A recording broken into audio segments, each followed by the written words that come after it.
Hello and welcome to CATSweek. I'm Annalise Poorman. Monroe County Health Administrator Penny Caudill announced a new COVID-19 testing site during the October 9th COVID-19 press conference. The new site is a partnership between the Monroe County Health Department, the City of Bloomington, IU Health, and the university.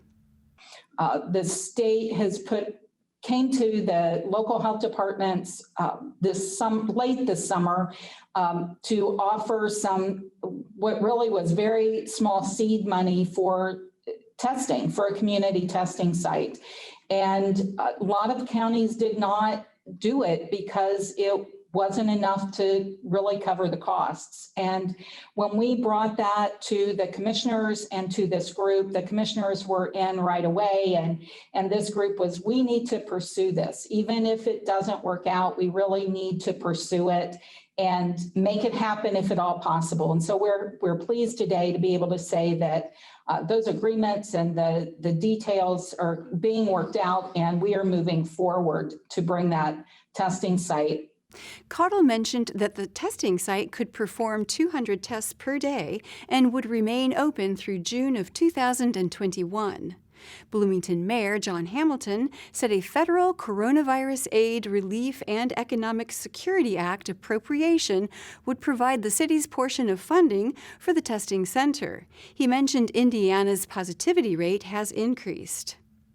As I look at the state's website, just checking it today, the 7-day moving average of positive cases is up 50% in Indiana in the last month. Saying that again, the 7-day moving average of how many positive cases we're seeing each day in the state of Indiana has gone up 50% in the past month at its highest level ever, according to the state website.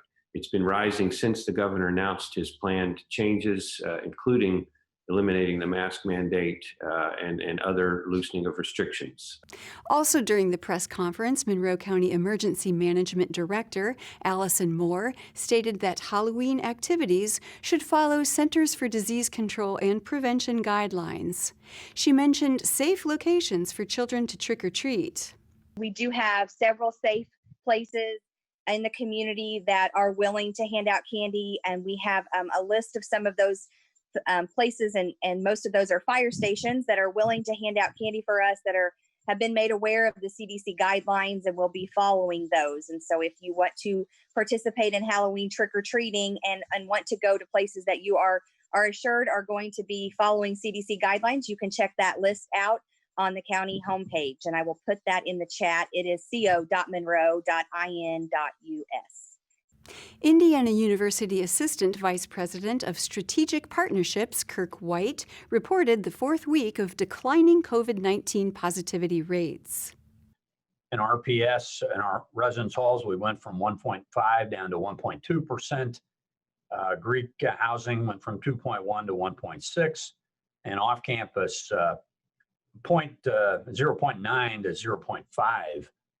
White said that IU is in the 6th percentile of universities across the country, with over 5,000 students that performs regular mitigation testing.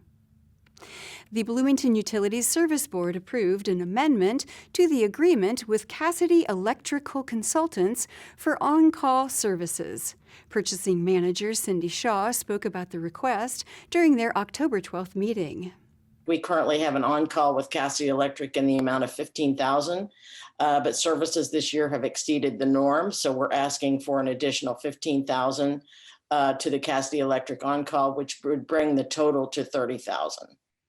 City Attorney Chris Wheeler said $30,000 would be provided each year for the remainder of the on-call agreement. He stated additional on-call service agreements provide greater availability.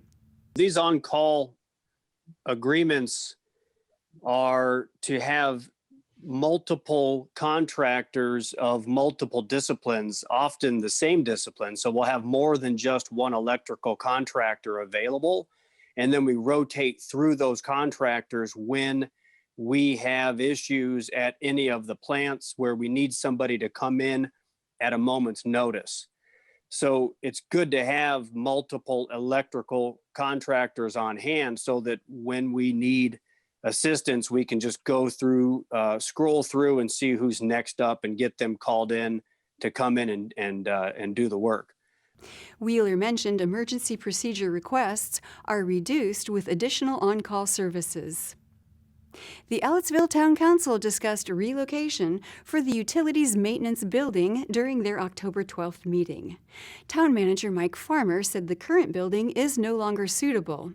Fairly old building. The foundation's rotting out from under it. We've been flooded at least a half a dozen times to the point where we had to move all our equipment out. When I first started working there, they showed me where my office would be, and there was mud in the desk drawers. So not to elaborate anymore, we need to move.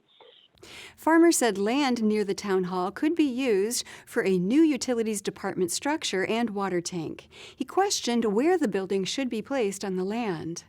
Do we want a building where you can see it and it's prominent behind the town hall, or do we want to tuck it away around the corner in the woods? I mean, we have options. Community member Russ Ryle expressed concern for tree preservation. Farmer said park and trail development has been part of previous land use discussion. I had not thought to put the building on some of the property that does not have any trees on it. But now that seems to be an option we might want to think about to preserve the woods and allow it to become a park area. Council member Scott Oldham recommended community involvement in the development process. Council members agreed to hold a work session for further discussion. Bloomington City Planner Eric Grulich presented a mixed-use student housing rezone request for an East Brownstone Drive property at the October 12th Bloomington Plan Commission meeting. Grulich said the project would include 3 multi-story buildings, the tallest being 6 stories. The overall site has a fair amount of elevation change, just about 50 feet of elevation change from the east to the west as it slopes downhill as you go west on 14th Street. So the west side of the site, as you can see here, is a 1-2-story building, kind of slopes up to a 4 or 5-story, and then a 6-story on the far east side of the site. This has been so far identified to meet all of the standards of the mixed-use student housing district. So the mixed-use student housing district allows for buildings to go up to 6 stories or 70 feet.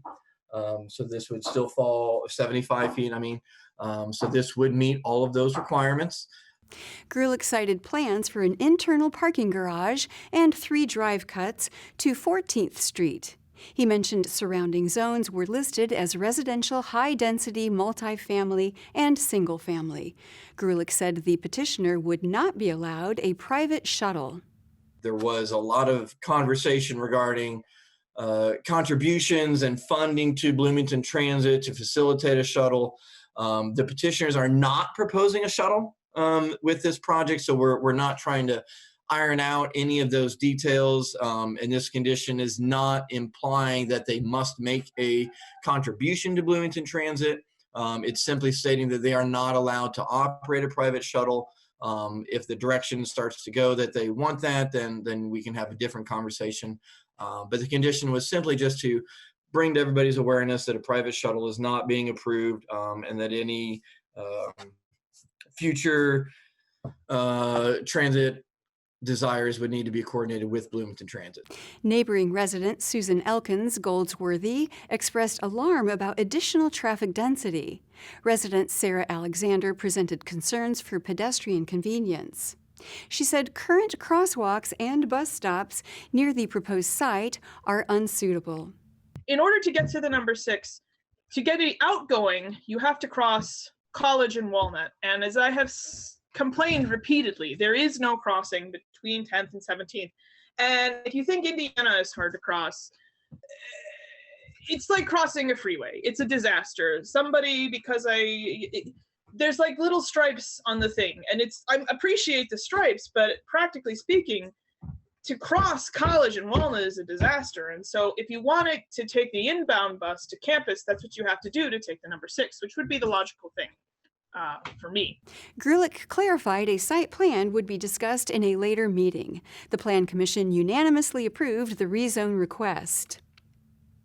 At their October 13th meeting, Bloomington Public Works Operation Manager Michael Large proposed a sidewalk construction project to the Board of Public Works. He said that the construction was part of the Recover Forward project. Did an RFQ approximately a month ago in regard to Recover Forward funds that were allocated by the Office of the Mayor. We received 3 quotes back. Groomer Construction was the most responsive and responsible contractor that agreed to provide all labor, materials, and equipment on an as-need basis for the construction of concrete sidewalks, maintenance, and repairs for the Recover Forward project. At a cost of $77 for the 5.5-foot monolithic sidewalks and a cost of $65 for the 5-foot sidewalk. Large said focus would be given to areas with degrading sidewalks and fewer car owners. He expressed hope to complete the project before 2021. The board unanimously approved the project. The Monroe County Council examined general obligation bonds not to exceed $3.1 million for the completion of multiple capital projects during their October 13th meeting. County Councilor Kate Wiltz presented the ordinance. An ordinance of Monroe County, Indiana, authorizing the issuance of general obligation bonds for the purpose of providing funds to pay the costs of certain public improvement projects within the county. Providing the payment of such bonds from ad valorem taxes to be levied upon all of the taxable property located in the county, providing for the safeguarding of interests of the owners of said bonds, other matters connected therewith, including the issuance of notes in anticipation of bonds, and repealing ordinances. Councilman Trent Deckard asked Commissioner Julie Thomas if bond items would be available this year. We will have access to those, the snowplow equipment, as far as I understand. I know things take a little longer right now with COVID. That's my understanding, to the best of my understanding. So I'll leave it at that. With the trail connection, we don't have a specific bit of information on a date, but my guess is it would be next year. And that's just, again, that's a guess without Ms. Ridge here. Councilmember Jeff McKim clarified the trail connection would run from 2nd Street to Karst Farm Greenway. Councilmember Peter Iverson expressed interest in buying energy-efficient police fleet cars. Thomas understood existing infrastructure could support electric cars. Because we do have outlets in the parking garage, which are solar generated electricity. So we do have outlets in the garage. And so that's my hope, is that we're going to be moving in that direction. And but we do need to have a discussion with Fleet and with the hopefully the new mechanic who won't be with MVH, but will be working on the fleet and pool vehicles about which is the best and which is the easiest to work on, et cetera. The council unanimously approved and appropriated the GO bonds. The Monroe County Commissioners and Plan Commission held a joint session on October 13th to discuss a lawsuit mediation agreement between the county and William Huff, owner of Lake Monroe property, over erosion by logging claims. County Attorney Dave Schilling stated 13 agreeable terms were created. The defendants in this case, the Huff Trusts, came up with an agreement and sent to us. We came up with an agreement in response, and neither effort inspired the other party. So we decided to try mediation, and we're fortunate enough to have former federal magistrate judge William Hussman act as a mediator. And the mediation took place yesterday, and after 10 hours of back and forth, 13 material terms were agreed to. Schilling clarified the formal agreement had not been received. He said a survey of the logged land would determine any future remedies for the land. The county MS4 coordinator and an engineer chosen by the Huffs will jointly assess the current status of the erosion control on the Huff property. If no problems are found, They'll make note of that. If there are problems, the HUF or the engineer and the MS4 coordinator will decide what remedy needs to be implemented. The HUFs will implement that remedy.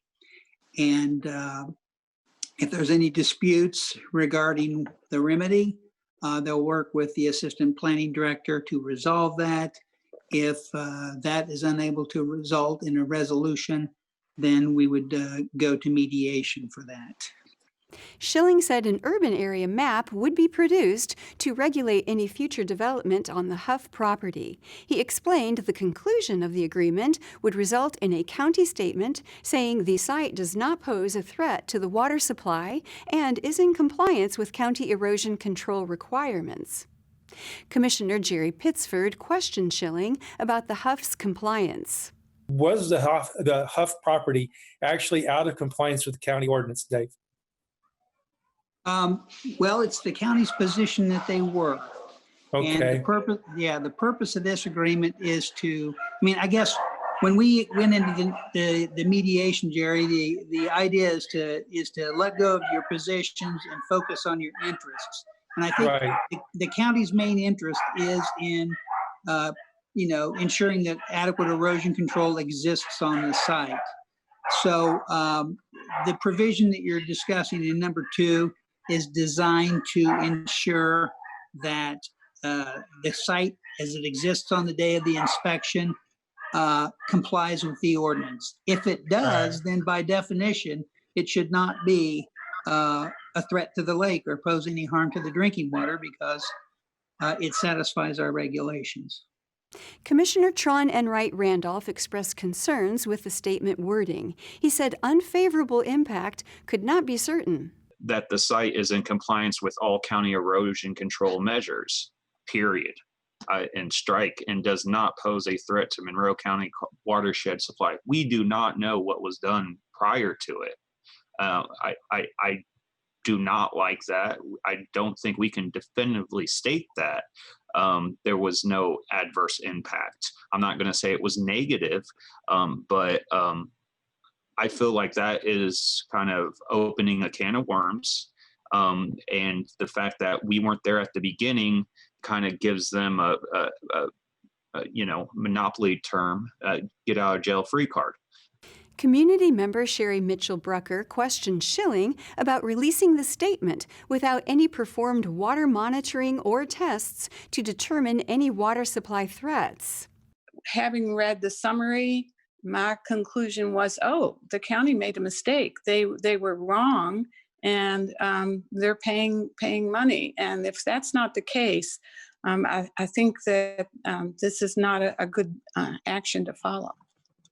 Schilling said no tests are available to prove any threats, and that a mediation agreement will not provide a perfect solution for either party. The Monroe County Commissioners and Plan Commission continued their joint session on October 14th to discuss a lawsuit mediation agreement between the county and William Huff. Plan Commission member Dave Warren asked attorney Dave Schilling about litigation costs if the agreement was not approved. What are the opportunity costs involved in that? Like how much of your time or county legal's time would be taken up in litigation? And would that take us away from other needs? Well, yeah, I guess our feeling in the legal department is that this agreement results, will give us about the same result as if we engaged in protracted litigation for a couple of years. And an additional benefit of this, there's a couple, but one is that it would allow the county to get on the property quicker, and more quickly, and if there are any erosion issues that are determined under paragraph 2, that they would be addressed much sooner than if we continue to litigate. Schilling said staff attention is required for other items. The County Commissioners and Plan Commission approved the agreement, with Commissioner Tron Enright Randolph voting against. The Monroe County Commissioners approved 3 contract extensions for Safe Place advertising through the Youth Services Bureau. Safe Place Coordinator Bridget Nasby presented the contract extensions with Lamar, Comcast, and Cinemedia during their October 14th meeting. So again, Lamar provides billboards for us for our Safe Place outreach program. This is actually adding an additional billboard during the contract period. We added this just because we had funds that were supposed to go to other things, but due to COVID-related cancellations, we needed to find other ways to expend that money. So we chose to extend some of these contracts and make additions. Nasby said Comcast provides television commercials and Cinemedia provides movie theater ads. She mentioned, due to COVID-19, an increase in youth-seeking services is projected. Bloomington City Council cast a final vote on the 2021 city budget during their October 14th meeting. Mayor John Hamilton proposed a budget of approximately $95 million. Every one of us, no doubt, can point to something in this budget that we might like changed or different. But I believe it very well embodies our community's values in the face of these times, and it is a prudent and effective investment for a better future for our community. Councilmember Sue Scambaluri presented an amendment to raise the number of sworn Bloomington Police Department officers from 100 to 105. Hamilton said the addition would include social workers, neighborhood resource specialists, and data analysts. Councilmember Susan Sandberg said the BPD runs on a short staff. This absolutely has no fiscal impact with this year's budget. It does, however, allow the flexibility that I think we all need to be cognizant of, that right now, and for those of us that have taken the time to get acquainted with the BPD staff, to go on some ride-alongs, to attend some of their roll calls, it is absolutely clear that they are dealing with staffing shortages. That is a fact on the ground that we are seeing. We can observe it with our eyes when we take the time to go in and meet with them and talk to them about what their needs are. Sandberg said the amendment would only affect the 2021 budget. Scambaluri mentioned a 0% increase of sworn officers in past years. We have seen a 0% increase in sworn officers in this city in the last 5 years. There is not some huge increase in sworn officers on the streets. In fact, there is none. And that's while our population is growing, and that concerns me. So preserving a higher number, I think, becomes very, very important. Sandberg said many officers work double shifts, are tired, and overworked. Councilmember Isabel Piedmont Smith said officer workloads should be reduced by a reallocation of duties, not additional officers. I do not think that that it's healthy for our community to continue in the vein of thinking that sworn police officers are the answer to all of our problems. I know they're overworked.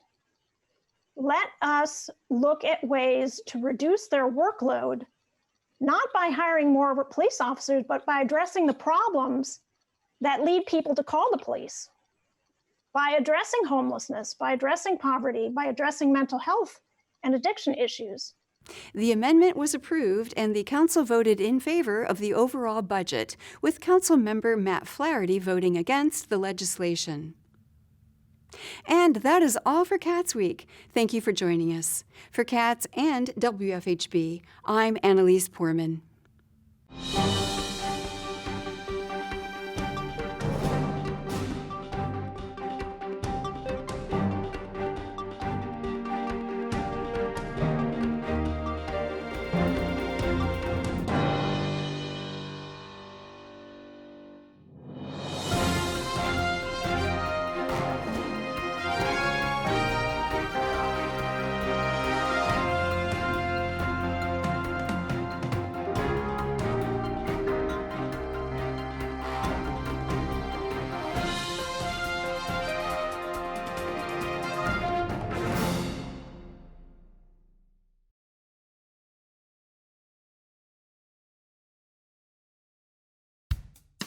For hurting families in Monroe County.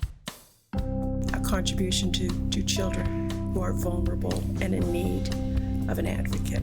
A staff that goes above and beyond to support and advocate for children in need of services. The web of remarkable people who are dealing with difficult situations. So many young people that are in need of help and trying to find a stable family, a stable place to live.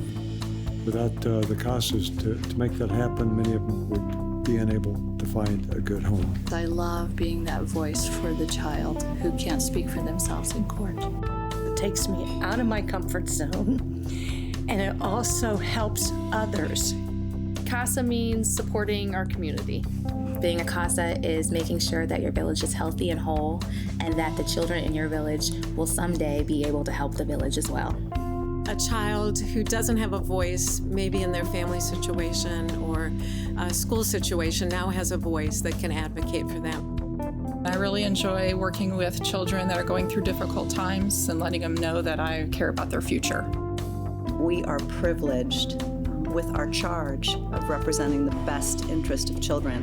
And so therefore we can advocate for exactly what they need without restriction, focusing on their best interest. I want to repair the world one child at a time.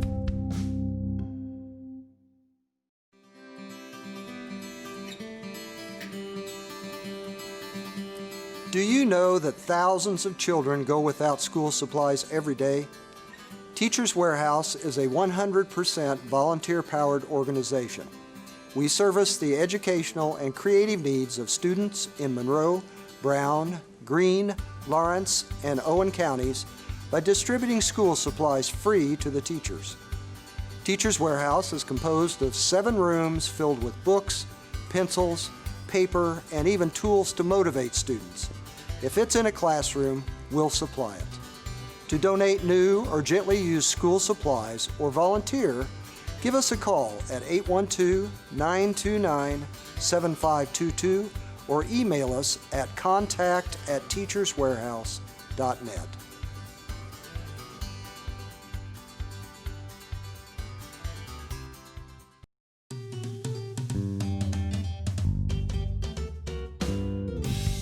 Bicentennial. How many years? 200. Happy birthday. 200 years old. Bicentennial. How many years? 200. Happy birthday, Monroe County. And your public library. Around the world in 80 days. 20,000 leagues under the sea. The 5 people you meet in heaven. 2001, A Space Odyssey. 1 fish, 2 fish, red fish, blue fish. The 3 Musketeers. We can rattle off titles all day long. 'Cause we've been doing it for 200 years. Bicentennial. How many years? 200. Happy birthday. 200 years old. Bicentennial. How many years? 200. Happy birthday, Monroe County. And your public library. Across the street, I'll go and snag a meal. Then high-five the crew in the bookmobile. Ready to read every day. It's always how I feel. Recorded in the studio. Notice the wheels on a book bike. I'm reading the Herald Times, alright. New arrivals in my peripheral, never lose sight. Shift some books in the stacks if it's getting too tight. MCPL, ooh, that's nice, hey. Bicentennial. How many years? 200. Happy birthday. 200 years old. Bicentennial. How many years? 200. Happy birthday, Monroe County. And your public library. 200 candles light up the sky at night. 200 books to read, gonna keep you reading for a long, long time. 200 new ideas, be creative and inspire your life. 200 voices sing, we love our public library. Bicentennial. How many years? 200. Happy birthday. 200 years old. Bicentennial. How many years? 200. Happy birthday, Monroe County. And your public library. bicentennial. How many years? 200.